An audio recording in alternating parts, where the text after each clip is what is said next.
Headlines आपने जानी, bulletin का बाकायदा आगाज करेंगे और सबसे पहले आपको बताएं, निगरान हुकूमत आलमी इदारों से मुआहदे कर सकेगी। मुआशियत के लिए ज़रूरी फैसले करने का इख्तियार होगा। इंतखाबी इस्लाहात बिल का मुसव्वदा सामने आ गया। प्रिजाइडिंग अफसर रात 2 बजे तक रिजल्ट इलेक्शन कमीशन और रिटर्निंग अफसर को भेजने का पाबंद होगा। इलेक्शन डे से 5 रोज कबल पोलिंग स्टेशन तब्दील नहीं किया जा सकेगा। उम्मीदवार 60 रोज में कौमी असम्बली या सेनेट की नशिस्त पर हलफ उठाएंगे। तरमीमी बिल आज पार्लियामेंट के मुश्तरका इजलास में पेश किया जाएगा।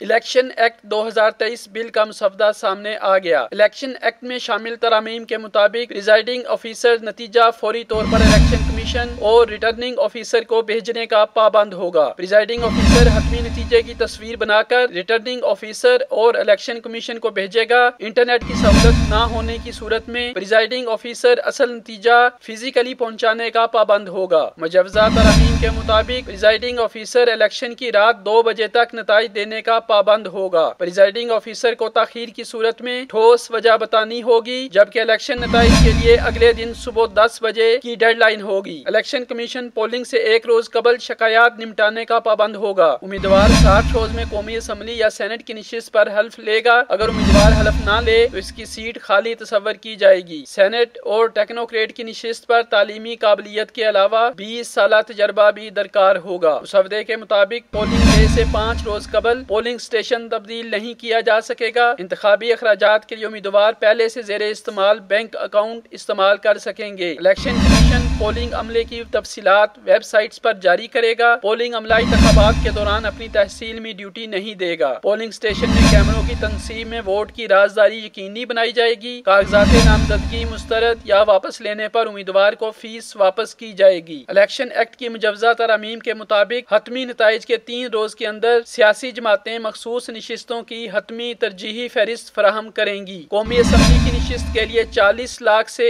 1 करोड़ तक खर्च करने की हद होगी। सूबाई नशिस्त के लिए इंतखाबी मुहिम पर 20 से 40 लाख रुपए तक खर्च किए जा सकेंगे। मुसवदे के मुताबिक गफलत पर प्रिजाइडिंग और रिटर्निंग अफसर के खिलाफ फौजदारी कार्रवाई की जाएगी। ज़ाब्ता अखलाक की खिलाफ वर्जी का फैसला 15 के बजाय 7 रोज में किया जाएगा। पोलिंग अमले की हतमी फहरिस्त इलेक्शन कमीशन की वेबसाइट पर अपलोड की जाएगी। उम्मीदवार 10 रोज के अंदर हल्के में पोलिंग अमले की तैनाती चैलेंज कर सकेगा। मुजवजा तरामीम के मुताबिक सिक्योरिटी एहलकार पोलिंग स्टेशन के बाहर ड्यूटी देंगे। इलेक्शन कमीशन रिटर्निंग ऑफिसर को मतहत हल्के की वोटर लिस्ट पोलिंग से 30 रोज कबल फराहम करने का पाबंद होगा। इंट्रा पार्टी इंतखाबात न करवाने की सूरत में पार्टी को 2 लाख जुर्माना होगा। इलेक्शन एक्ट में मुजवजा तरामीम के मुताबिक निगरान हुकूमत को माशी मुफाद और फैसलों का इख्तियार होगा और वो आलमी अदारों से मुआहदे कर सकेगी।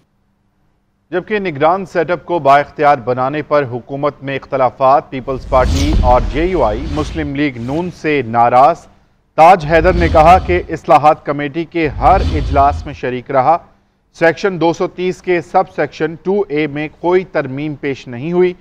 रजा रब्बानी ने कहा कि पार्लियामेंट को रबर स्टैंप बनाने की कोशिश की जा रही है, जबकि JUI के सेनेटर कामरान मुर्तजा बोले कि निगरान हुकूमत ने इन तरामीम से फ़ायदा उठाकर 3 माह से 3 साल तक मुद्दत करनी है तो हमें कबूल नहीं है। तहरीक इंसाफ के सेनेटर अली जफर ने कहा कि पार्लियामेंट की अक्सरियत ने समझना तो दूर कानून को पढ़ा भी नहीं, हाँ ना हो जाती है और कानून पास हो जाता है।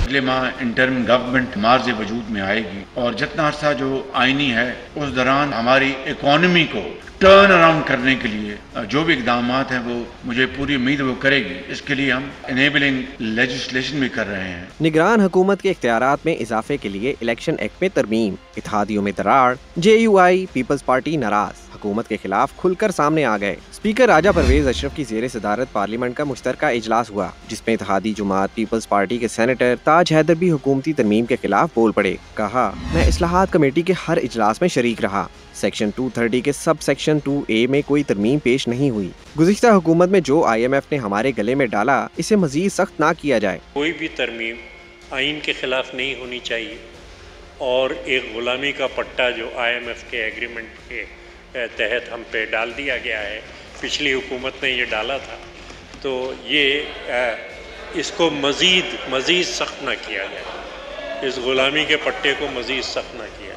सेनेटर अली जफर ने भी इलेक्शन एक्ट में तरमीम पर हैरानगी का इजहार किया। बोले, पार्लियामेंट की अक्सरियत ने समझना तो दूर, कानून को पढ़ा भी नहीं। जब मैंने देखा कि सेक्शन 2A में तरमीम की गई है तो गुस्सा आया। जो फैसले इस कमेटी में हुए, उम्मीद है सिर्फ वही तरामीम यहाँ पेश होंगी। जब मैंने ये देखा कि आर्टिकल 2A जैसे सेक्शंस अमेंड किए गए हैं जिसके अंदर ऐड किया गया है, तो मुझे बड़ा अफसोस भी हुआ, गम भी हुआ, थोड़ा सा गुस्सा भी चढ़ा कि हमें कुछ जो एक बार डिस्कस हो के फैसले हो गए तो फिर ये सरप्टिशियसली ये नीचे से कैसे ये अमेंडमेंट्स आ गई। JUI के सेनेटर कामरान मुर्तज़ा ने अपने खिताब में कहा कि अगर निगरान हुकूमत ने इन तरामीम से फ़ायदा उठाकर 3 माह से 3 साल तक मुद्दत करनी है तो हमें कबूल नहीं। और अब आपको बताएं, पार्लियामेंट के मुश्तरका इजलास में ख्वाजा आसिफ और PTI की सेनेटर्स आमने सामने। वज़ीर दिफा ख्वाजा आसिफ के PTI की खवातीन के बारे में नामुनासिब अल्फाज बोले, एक शख्स अपने वर्कर्स को सामने लाकर खुद चूहों की तरह छुप रहा है। जिस शख्स का दिफा खवातीन करेंगी उसकी बहादुरी क्या होगी। ख्वाजा आसिफ के रिमार्क्स पर PTI की खवातीन अरकान का एहतजाज। सेनेटर जरका तैमूर ने कहा कि हमारी तरबियत ऐसी नहीं है, हमें जवाब देने पर मजबूर न किया जाए। अगर मेरे हाथ साफ हैं तो मैं जरूर किसी पे उंगली उठाऊं, अगर मेरे हाथ साफ नहीं है तो फिर मुझे उंगली उठाने का कोई हक नहीं। मैं इस बात का जरूर हामी हूं कि लेजिस्लेशन की एक सैंक्टिटी जो है जरूर होनी चाहिए, जो भी प्रोसीजर है, जो भी प्रोसेस है उसको फॉलो होना चाहिए। लेकिन ये उंगली उठाने वाले जो हाथ हैं, या उस वक्त इनका जमीर किधर था, या उस वक्त इनको शर्म या ना आई जब उस शख्स ने और साथ ही डिसोल्यूशन भी असेंबली की, उसी सांस में डिसोल्यूशन भी असेंबली की जो बाद में रिवर्स हुई। अखलाक बाख्ता औरतों को जो है चेस्टिटी के ऊपर जो है लेक्चर देने की जरूरत नहीं होती। पहले अपना दामन देखें, उसके बाद पाक दामनी के ऊपर हमें लेक्चर दें। ये बाकियात रह गई हैं उस शख्स की जिसने चीफ ऑफ स्टाफ को अपना बाप कहा था। जनाब स्पीकर, ये खंडरात है उनके, ये उनका कूड़ा करकट बाकी रह गया हुआ है, which has to be clean. जितने यहाँ पे लोग हैं, खा वो किसी पार्टी से हो, सब हमारे लिए काबिल इज्जत है। सिर्फ हमारा किरदार, हमारा इखलाक हमें मुख्तलिफ करता है कि हम कौन हैं। अभी जो बातें हुई यहाँ पे, मैं तो परेशान हो गई कि इतने बड़े बड़े, इतने सियासी फिगर्स जो 50-50 साल से सियासत में हैं, वो जो अल्फाज इस्तेमाल कर रहे थे, मैंने तो इस तरह के अल्फाज ना अपने घर में सुने। अफसोस कि एक हमारे बड़े ऑनरेबल मेंबर ने कहा कूड़ा क्रिकेट। तो मकसद ये कि जब हम बात करते हैं तो एक उंगली दूसरे की तरफ, 4 अपनी तरफ होती हैं। अगर हम अपने आप को काबिल इज्जत नहीं समझते तो हम किसी और की भी इज्जत इसीलिए नहीं करते। हमें अपने मुल्क में कोई बेहतर रिवायात शुरू करनी चाहिए। इन्होंने तो 10 दिन में चले जाना है। वजीर आजम शहबाज शरीफ कहते हैं कि रियासत बचाने के लिए बड़ी कुर्बानी दी, मुल्क दिवालिया हो जाता तो क़यामत तक माथे पर काला धब्बा और कब्र पर कुतबा लग जाता। हमें IMF के साथ मुआहिदा करने के लिए बड़े पापड़ बेलना पड़े। डेरा इस्माइल खान में एक तकरीब से खिताब करते हुए कहा कि PTI ने सियासत चमकाने की खातिर रियासत कुर्बान कर दी। और अवाम के लिए एक बुरी खबर, नेपरा ने बिजली की बुनियादी टैरिफ में 7 रुपये 50 पैसे फी यूनिट तक इजाफे की मंजूरी दे दी। कीमतों में इजाफे का इतलाक 1 जुलाई से के इलेक्ट्रिक समेत तमाम सारिफीन पर होगा। घरेलू सारिफीन के लिए फी यूनिट बिजली की कीमत 42 रुपये 72 पैसे तक पहुंच गई। आपको बताते चलें, अवाम के लिए बुरी खबर है, नेपरा ने बिजली के बुनियादी टैरिफ में 7 रुपये 50 पैसे फी यूनिट तक इजाफे की मंजूरी दे दी। कीमतों में इजाफे का इत्तलाक 1 जुलाई से के इलेक्ट्रिक समेत तमाम सारफीन पर होगा। घरेलू सारफीन के लिए फी यूनिट बिजली की कीमत 42 रुपये 72 पैसे तक पहुंच गई। और तोशाखाना फौजदारी केस हतमी मराहिल में दाखिल हो गया। वकील ख्वाजा हारिस की दोनों गवाहों पर जिरह मुकम्मल। इस्लामाबाद की अदालत ने बयान कलम बंद करने के लिए चेयरमैन PTI को आज तलब कर लिया। उधर सुप्रीम कोर्ट में तोशाखाना केस के खिलाफ चेयरमैन PTI की अपील समाअत के लिए मुकर्रर। जस्टिस याहिया अफरीदी और जस्टिस मुसरत हलाली आज समाअत करेंगे।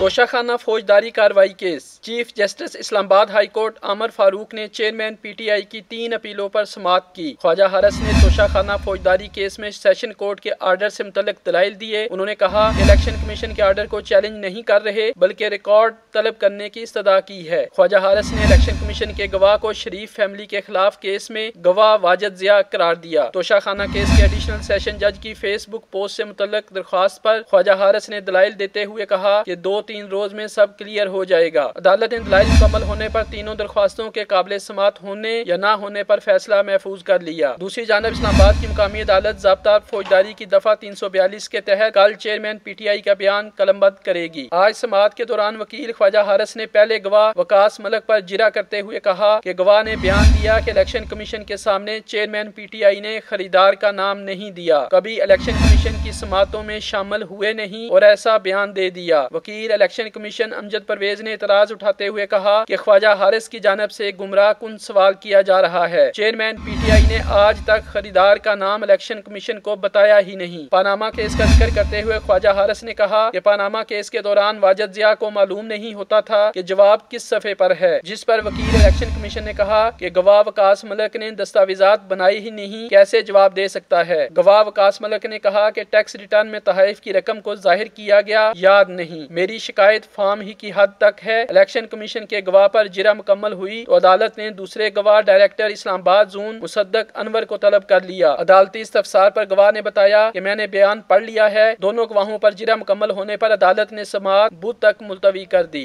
चेयरमैन PTI तोशाखाना केस में जवाब देने से घबरा रहे हैं। मामले खसूसी वज़ीर आज़म अता तारड़ कहते हैं कि बैरूनी मुल्क से मिले हुए तोहफे ब्लैक मार्केट में बेचे गए, जो पैसे अकाउंट में जमा कराए गए वो भी मुताबिकत नहीं रखते। बोले कि तहरीक इंसाफ को मुझसे इतना खौफ क्यों है। चेयरमैन PTI की चोरी सामने आ गई है। आप मेरा जो भी नाम रखें, अगर आपने मेरा नाम बिगाड़ा तो मुझे खुशी होगी।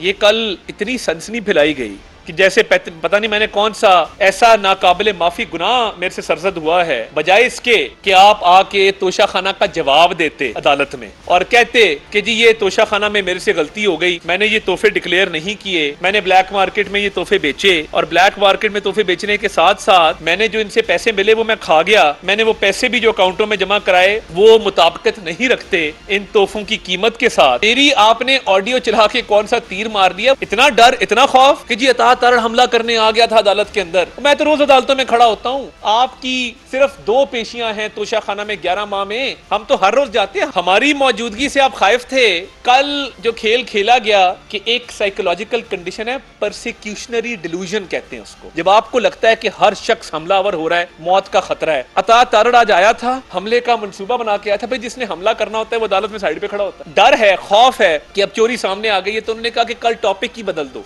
आप अता तारड़ को हमलावर करार दें, दहशतगर्द करार दें, ट्रेंड चलाने हैं, आप मेरा नाम एक दफा नहीं आप मेरे 100 नाम रखें, मैं आपको इजाजत देता हूं, मैं खुश होऊंगा कि आप मेरा नाम बिगाड़। और अब आपको बताएं, पाकिस्तानी नौजवान से मिलने आई भारतीय खातून की मोहब्बत की कहानी। अंजू ने इस्लाम कबूल करते हुए नसरुल्ला से निकाह कर लिया। आगे बढ़ेंगे और अब आपको बताएं, मलीर नदी में पानी की सतह बुलंद, नदी का पानी कुरंगी काजवे पर आ गया। कुरंगी काजवे को ट्रैफिक के लिए बंद कर दिया गया। बलोच पुल से गोदाम चुरंगी जाने और आने वाली सड़क बंद कर दी गई। ट्रैफिक पुलिस ने रुकावटें खड़ी कर दी। हमारे नुमाइंदे आतिफ अली इस वक्त वहां पर मौजूद हैं, उनसे जानते हैं इस वक्त की क्या सूरत हाल है। जी आतिफ, बताएगा। नदी का पानी जो है इस वक्त ओवरफ्लो हो चुका है और इसका जो पानी है कोरंगी कॉजवे के रोड पर आ चुका है, जिसके बायस जो है इस सड़क को मुकम्मल ट्रैफिक के लिए बंद कर दिया गया है। कि मैं आपको दिखाऊं कि इस वक्त पानी आप देख सकते हैं कि पानी की सतह इस वक्त बुलंद होती चली जा रही है और जो ये पानी जो नदी का पानी है इस वक्त सड़क पर आ चुका है, जिसके बायस यहाँ पे आने वाले तमाम ट्रैफिक को बंद करा दिया गया है। अगर इस हवाले से बात की जाए तो ट्रैफिक पुलिस ने रुकावटें लगा के जो सड़क को आने जाने वाले रोड को दोनों को बंद कर दिया, जबकि पुलिस एहलकार भी तैनात किए गए हैं। इस हवाले से बताया ये जा रहा है कि मली डैम का पानी है जो कि मली नदी में शामिल हुआ, जिसके बाद जो है नदी ओवरफ्लो हो चुकी है, जिसका पानी जो इस वक्त रोड पर आ चुका है। और मजीद जो ये भी कहा जा रहा है कि अंदेशा जाहिर किया जा रहा है कि ये रेले में जो है तेजी भी आ सकती है, मजीद जो है पानी का बहाव जो बढ़ सकता है। यही वजह है कि यहाँ पे ट्रैफिक की रवानी जो रोक दी गई है। अगर इस हवाले से मुतबादिल के तौर पर मैं बात करूँ तो यहाँ पे जो मुतबादिल है वो कयूमाबाद की तरफ ट्रैफिक को भेजा जा रहा है, जबकि जाम सादिक पुल की तरफ जो है ट्रैफिक को जो है मोड़ा जा रहा है, क्योंकि यहाँ से जो है आमद रफ्त को रोक दिया गया है। पुलिस की नफरी तैनात है। अगर बात करें तो ट्रैफिक पुलिस पुलिस भी यहाँ पे नजर आ रही है, पुलिस एहलकार भी यहाँ पे नजर आ रहे हैं और हर किस्म की आमद और रफ्त को यहाँ पे हर किस्म के ट्रैफिक को जो है आने जाने से रोक दिया गया और रुकावटें खड़ी कर दी गई हैं। जी, इस्लामिया यूनिवर्सिटी बहावलपुर स्कैंडल से पूरी कौम सख्ते में है। निगरान वज़ीर आला पंजाब मोहसिन नकवी की जानिब से बनाई गई 3 रुकनी inquiry committee Bahawalpur circuit house पहुंच गई। HEC ने इब्तदाई रिपोर्ट यूनिवर्सिटी से हासिल कर ली। Chairman HEC doctor Mukhtar Ahmad का कहना है कि स्कैंडल में जो भी मुलविस है चौक पर लटका देना चाहिए। इस्लामिया यूनिवर्सिटी बहावलपुर में मनशियात, तालिबात की नाजेबा तस्वीर और वीडियोस के मुबैना स्कैंडल ने पूरे मुआशरे को हिला कर रख दिया है। निगरान वज़ीर आला पंजाब मोहसिन नकवी की जानिब से बनाई गई 3 रुकनी inquiry committee Bahawalpur circuit house पहुंच गई। कमेटी में सेक्रेटरी मादनियात बाबर अमान बाबर, DIG अमीन बुखारी और DIG राजा फैसल शामिल है। कमेटी इस्लामिया यूनिवर्सिटी बहावलपुर के वाक़े को हर पहलू से देख रही है। वाइस चांसलर डॉक्टर अतहर महबूब और DPO बहावलपुर अब्बास शाह ने कमेटी के सामने पेश होकर अपना बयान रिकॉर्ड करवाया। कमेटी वाक़े में मुलविस अफराद का 72 घंटों में तयन करेगी और अपनी रिपोर्ट वज़ीर आला पंजाब को पेश करेगी। HEC ने इब्तदाई रिपोर्ट यूनिवर्सिटी से हासिल कर ली। Chairman HEC doctor Mukhtar Ahmad का कहना है कि बतौर बाप और उस्ताद चाहता हूँ खुदा करे ये वाक़या झूठ हो। इस्लामिया यूनिवर्सिटी बहावलपुर वाक़े की बाज़गश्त अदालत उस्मा तक पहुँच गई है। चीफ जस्टिस ऑफ पाकिस्तान के नाम अपील में दरखास्त गुजार ने कहा कि सुप्रीम कोर्ट को खुद नोटिस लेते हुए तहकीकात के लिए जुडिशल कमीशन कायम करना चाहिए। बुलेटिन से अब तक के लिए इतना ही। एक ब्रेक के बाद वापस आएंगे हेडलाइंस के साथ। देखते रहिए GNN, क्योंकि GNN जानता है।